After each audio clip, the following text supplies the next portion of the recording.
Well, good evening, everyone. We're here at $3 Deweys in Portland, Evans, Boston, with a couple of special guests here for Bites and Basketball. We're joined by DJ Rodman, James Banks. Fellas, thank you. Good to see you guys. Appreciate you. Feels like it's been forever. Honestly, today we had practice at the Expo. Today's Wednesday, March 19th. It felt like the start of training camp and like the start of the season. It's been so long since we've had a home game. 5 weeks since a home game. In that time, 7-2 on the road, and now Maine Celtics first place and poised to make another deep playoff run. So yeah, we like that. So, what were the keys to success on this road trip? We'll start with you, DJ. You want to grab that mic? I think our keys to success are just knowing who we are as a team, not getting out of our comfort zone, not trying to do something that we're not, and not trying to be something that we're not. And I feel like we have a really good group of guys who don't necessarily want to be the main character, who know their roles, who know how they're going to succeed in the potentially in the NBA. And I feel like we have a team that can translate really well to NBA. Put anyone on our team on an NBA roster, they can produce like they do here in Maine. And you have. Of course, we have JD who's had what 30 plus in the last 6 out of 10 games. Yeah, it's ridiculous. And probably 3 of those he had triple doubles in, and great play. I mean, being on a winning streak also great play helps. Being playing like we have helps, and we saw today we had a 104 defensive rating, which would be what second in the NBA. Like even NBA. The NBA, yeah, exactly. Right. So stay in the track, stay in the course is what we really have done, and that's it showed in our results, winning 15 of the last 17. It's been huge. James, same question for you. 7-2 on the road. You've been in the G League a couple of years. Have you ever been on a road trip like that where you haven't been home in 5 weeks? And how about the results? No, but if we're talking about the results, I think it's just showing up and being who we are every day. It's what we expect. You know what I'm saying? Like, we don't get too high or too low off the wins or the losses. Our locker room is even keeled before games, after games, during games. Like, everybody here, this is a standard. You know what I'm saying? So, like, having that standard, whether we're on the road, whether we're in Boston, whether we're, in Sioux Falls. DJ, it seemed like at practice today and in recent games, like, vibes are really high. Like, camaraderie, team chemistry is really good right now. As good as it's been all season, you think? Oh yeah, especially now. Finally, I feel like we finally have our final form team, and I feel like now we can even when we grabbed Will or Phil, even when we grabbed Miles, they meshed in perfectly because I feel like we built an environment that's easy to strive in, and I feel like it's easy to fit in. And when I got here early January, I didn't know how I'd fit in. I thought I was very much to myself, very much not really talking to anyone until someone finally made a joke about me, like, "Hey, DJ, blah blah blah blah," and it opened the doors to know how this team runs and how this team is ran and how we really coincide with each other and coexist with each other and really get along. And like James said, on the road, I'm a rookie, so I've never had to deal with long road trips. Never had to deal with being out on your own. It's like this is the definition of you're on your own on the road. So being a rookie, it definitely opened my eyes, and he's helped a lot with keeping that normality. And like you said, the poker really kept me grounded on the road trip. And the basketball's gonna come, but I feel like the mental part of the road trip really helped. And James and Drew and all the vets who've been here before have really helped. Someone like me, Cam, Tristan, all of them really adapt to the road, and it's really been helpful, and it's really nice to feel. So I got a question here from the audience. I think JB, this would be a good one for you, since you were on the team last year as well as this year. For the fans, it says it's been sort of a tale of 2 seasons. Early season, kind of finding our way, and now in the late season, we go on a big run, and now we're poised for a playoff run. So the question is, when did this team really gel together? When did it happen? Was there a moment? When he got here. As soon as he got here. He brought it. I can answer that question. Yeah. As soon as he got here, there was a new life brought to the team. There was an anchor to our team. There was a baseline that we had. There was, if James is high, we're high. If James is low, we're all low. It all based off of James, because as soon as he got here, the whole environment has changed. I was about to say I couldn't tell you. I feel like since I've been here, everybody's been like it's been high spirits. It's been good. And one thing that I like that DJ said really that I can attest to is that like there is no envy on the team. You get what I'm saying? Like everybody really wants everybody to rock out. You get what I'm saying? Like no matter whose minutes are up, whose minutes are down, like everybody gets in, they play the right way. Whether there's a 10-minute game because you're playing like, you know what I'm saying, you're having an off night, or whether it's a 25, 30-minute game, you know what I'm saying, you're out there, the two ways want to get you shots. You get what I'm saying? They understand, oh, it's my game, oh, it's not my game, oh, it may be Haas's time to shine today. You know what I'm saying? So like I think that has to be the biggest component of our success, because, you know, it's not too dependent on anybody to show up. Yeah. Any given night, anybody can show up. Anybody can say, okay, you know, like we feel it. You know what I'm saying? Like, okay, there's a void here. Somebody steps up. It may be anybody. It might be coaching. It may be, you know, Ty. What game was that when JD wasn't there? Right. That's right. Who were we playing? It was the last home game before the All-Star break? No, the away game. I'm talking about the away game. Was it Long Island? Oh, that's right. Yes, Long Island. Yeah. We had Drew coming off an injury. We had JD, who was, I think he was either at the All-Star game, I think. Mm-hmm. So, you know, we're down guys, and, you know, we got Ty stepping up, brand new to the team, locking down one of the hottest players in the G at that point. I think he was coming off a Player of the Week or a Player of the Month, something of that nature. So, I mean, like I said, we had guys ready to step up. You know, somebody we have an off night, other guys come through. So I think that's really been the trope of our team. Like SRG, stay ready gang, you know what I'm saying? Everybody from first to 13. Whether it's Pip coming in, what game was that? Where Pip came in big. Me and Haas are in foul trouble. Pip comes in, great energies, 4 points. Offensive rebounds, he's active. Like, it doesn't matter. Yeah, and you mentioned we were facing the Player of the Month. Well, we got the Player of the Month now. Right, J.D. Davison, we mentioned him before. He's been unreal. He's basically a walking triple-double, but it seems like it's coming so easily to him right now. And he's so unselfish. Like, he'll score if he needs to score, but he'll also do the things to get the rest of the team going. I got to imagine you guys love playing with him on the court. He wants to win. Yeah. He wants to win, and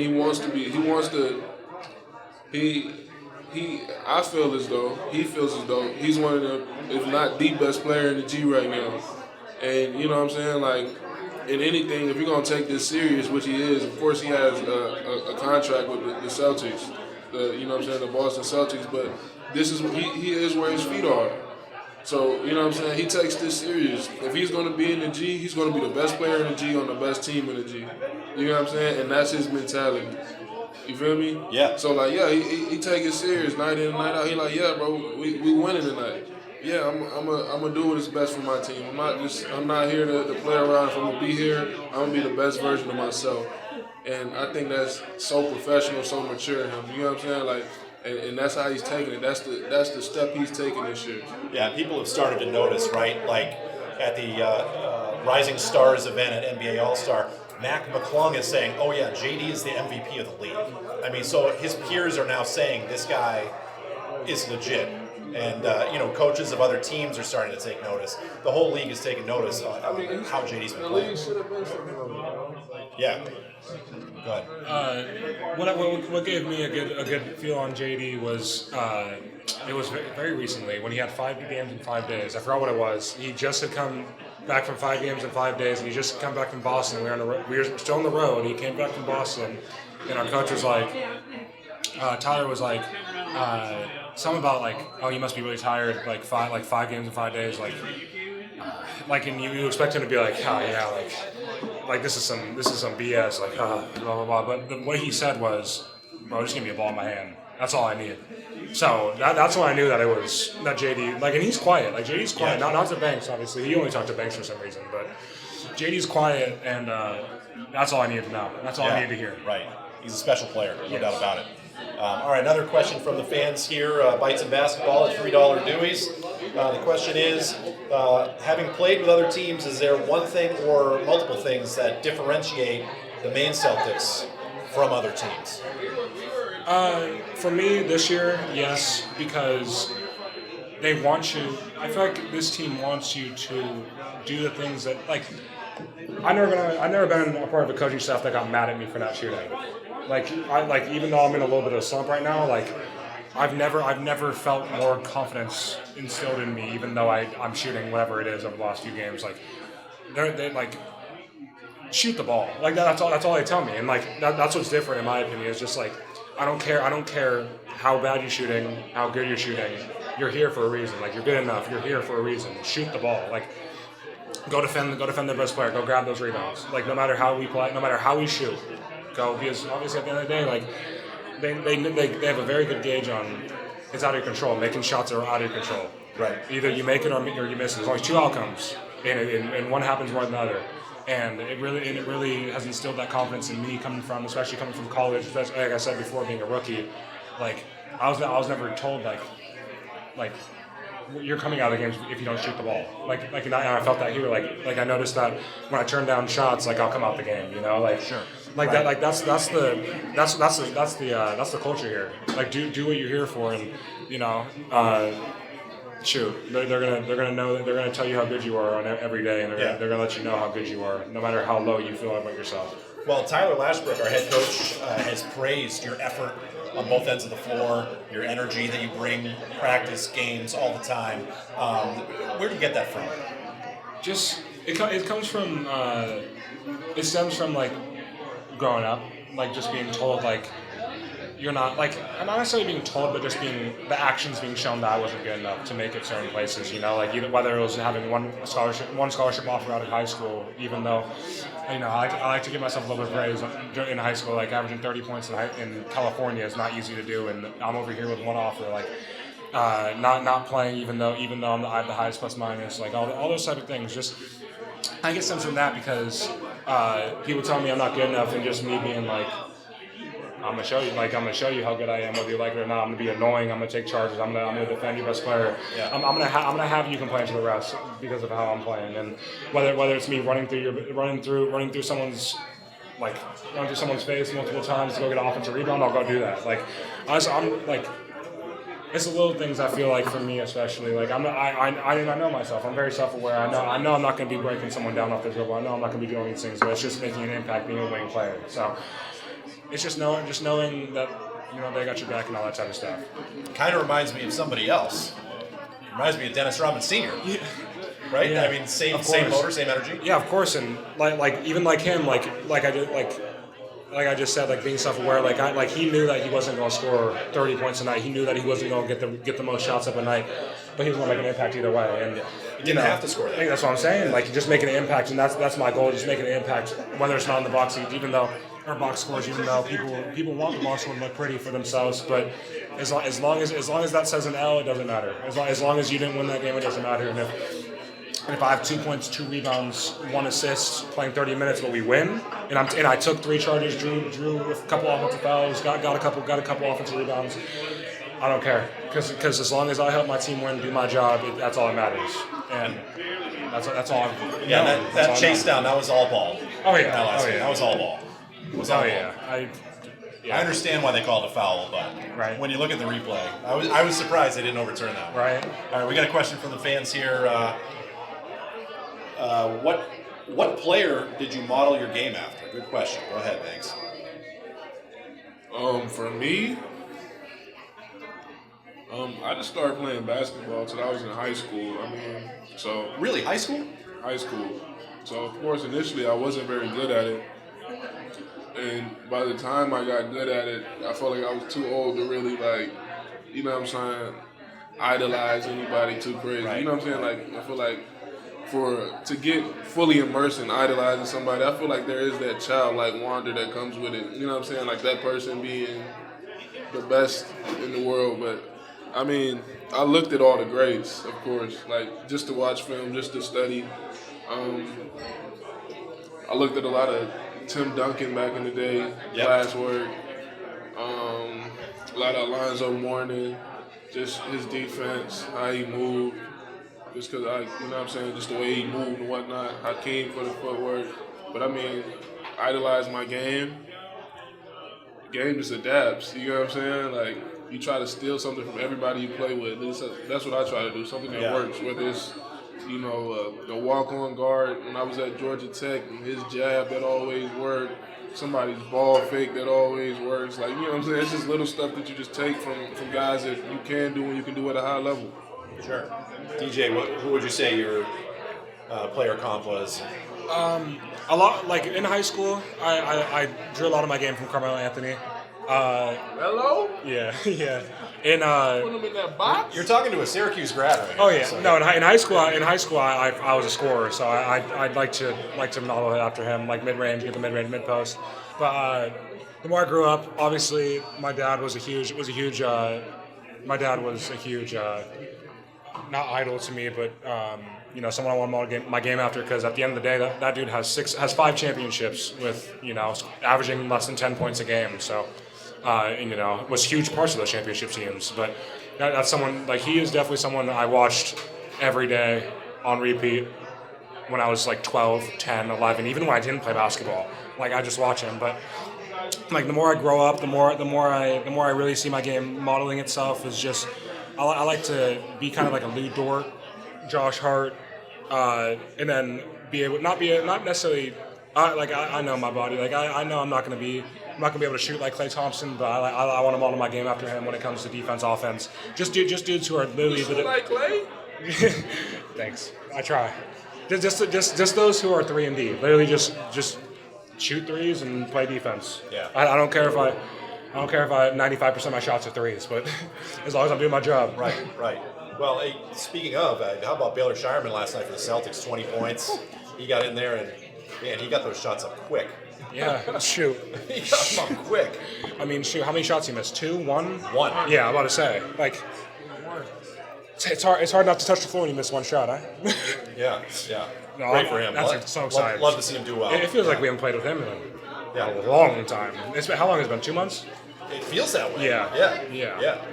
I'm so excited. So happy for him. Yeah, So great happy for Baylor.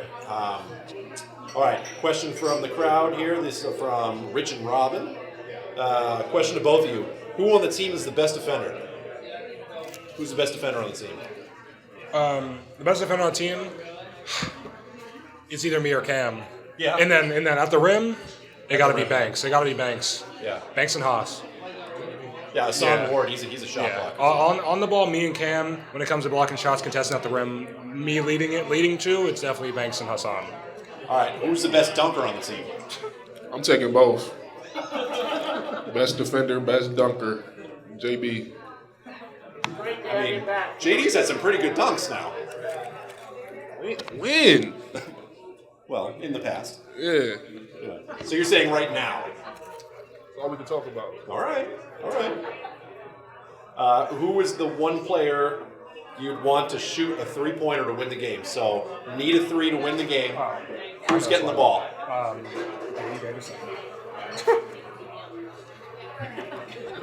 JD Davison. How many threes has he hit to win games this year? Feels like a lot. Yeah. Yeah. So yeah, him or someone not expected. A lot of good shooters. I mean, I'm about to say. Anybody, bro. I want to say I want to shoot the game-winning shot one time. Gosh dang. Whoever's open, I just. That's what I'm saying. Good shot. You taking that game-winning 3? Hell We need a yeah. 3. I'm Me? Yeah. Take me. if I get the ball, I'm shooting it. If I'm open, All right. you gotta play the game. Corner 3 or straight on wing? What? If I'm open, I just gotta. Get it. If it's a good shot, it's a good Get them shot. open. We got to run some plays to get Banks open for some corner 3s. To be fair, Corner three. corner 3. Corner three. Oh, another good question here from the audience here. This will be for you, James. What are the big differences between playing overseas and playing in the G League? You started this season in Greece, came back to Maine for a second season. What are the key differences?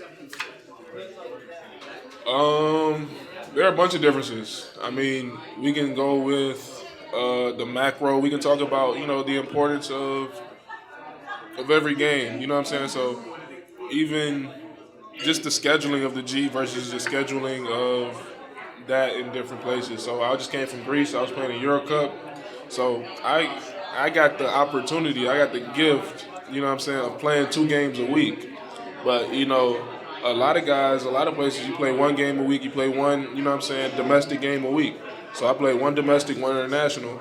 So the importance and the levy of these games is just, it's handled a little different. So, we may go on the road somewhere in the G, and we're required to bring all our energy. You know what I'm saying? We may be playing with 6 NBA guys in the court, and it's 200 fans in a huge arena. You know what I'm saying? Whereas when I was in Greece, we may be playing our crosstown rivals, and it's 15,000 people there, and it's life or death. You know what I'm saying? So there's that aspect of it. There's just the difference in culture versus, what I'm saying, how, I was talking to somebody today, I was telling them, like, our organization is a business. It's our workplace. You know what I'm saying? Like, our peers are, you know what I'm saying? This is who we do from top, bottom of the staff. We work together. You know what I'm saying? We see each other every day. So the relationship just between, the staff, between everybody's different. The style of basketball is, of course, different. It's I wouldn't say it's night and day because basketball is basketball, but it's night and day for sure. Yeah. Another question. Here's a good one. What about Maine do you like the best? The state of Maine. What do we like about it the best? I mean, clearly the number one G League city in terms of fan base. Like, not even close. Yeah, definitely the support that we get, for sure. Because it ain't like that everywhere, to be fair. Like, wherever we go, it's a ghost town, to be completely honest. But, no, I mean, I can't say anything about the food because I'm a picky eater. I don't eat lobster or... Sadly, I know. I don't eat any shell. I'm allergic to shellfish. So. All right. Yeah. So pass. We're gonna pass on that. So I mean, I just like the people here. Honestly, it's just you'll never meet someone and not have a smile on your face. Like especially coming from California. Like there everyone's just head down, do your business. But I mean, shoot, here I can say hi to someone and then get a smile back. Have a positive impact on someone that day, and have a positive impact on me that day. So. I'd just say the people, the environment, just especially having the water around us. It's nice. I really enjoy it. It reminds me of college, being from Washington State, Pullman, Washington. If anyone's been there, it's like this, but just a smaller, dumbed down version of it.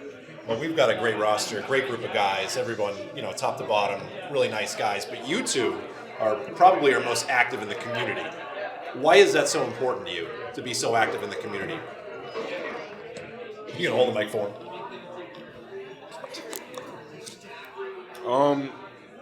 For me, I feel like it's just I don't want to generalize it to saying it's like a way of life, but I mean, the way I look at it is something that I like to do. You know what I'm saying? Something that I genuinely enjoy doing. I genuinely enjoy being a positive influence on the kids more so. You know what I'm saying? And I feel like that's a pretty selfish reason to do it when I think about it. You know what I'm saying? I enjoy being a positive influence because I feel like being that positive influence could have helped a lot of kids, you know what I'm saying, that I knew growing up. You feel me? So just filling in that gap for a lot of them. You know what I'm saying? Being able to go there, talk to them about whatever. I remember how happy, we used to be in elementary school when, like, Harry the Hawk used to come and, like, do a couple backflips. You know what I'm saying? Like, yeah. Whoa, that was crazy. I also know that, like, kids are more susceptible to listen to, you know what I'm saying, someone who they see in that light. Something that their parents may have been trying to, like, drive home for 6 months. I can come in and tell them in 10 minutes, and you know what I'm saying, it'll become a rule for them, you know what I'm saying, a thumb. Just being able to give sound advice at those, those formative ages, I feel like it's just planting good seeds. So that's the way I think of it, planting good seeds. So I like doing a lot of stuff with the kids, and then even when I'm doing stuff with the elderly or other stuff in the community, I just like to give back, pay it forward. Beautiful. For me, it's I say this every time, every chance I get, and my girlfriend can attest.